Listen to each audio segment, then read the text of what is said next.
entendiendo que, bueno, este es un mapa nuevo en sí, sino las características de los proyectos que manejáis, Next Generation, y en concreto sobre el marco de recuperación terrestre.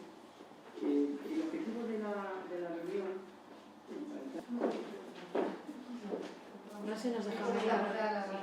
compartir con vosotros, bueno, pues los trabajos urbana y metropolitana, ¿no?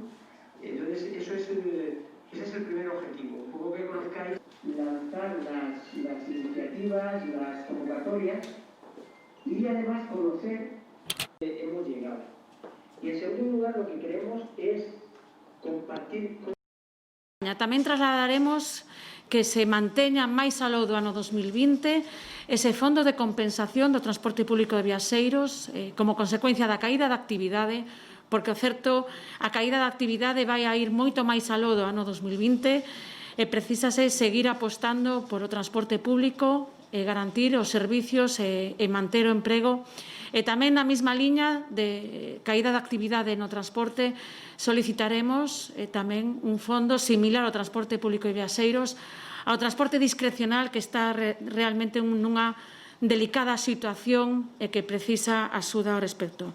En canto aos fondos que xestionará o Ministerio, o Goberno de España de Next Generation, de fondos de reconstrucción, reclamaremos o que vimos reclamando nos últimos meses. Debemos aproveitar a oportunidade única dos fondos Next Generation para que se impulsen as obras do Corredor Atlántico Noroeste e modernizar a rede ferroviaria de mercadorías de todo o noreste atlántico. Así o vimos demandando e solicitamos que a saída sur de Vigo, o tren a Langosteira, formen parte dese reparto de fondos de reconstrucción Next Generation, porque son, dende logo, actuacións financiables con eses fondos de reconstrucción.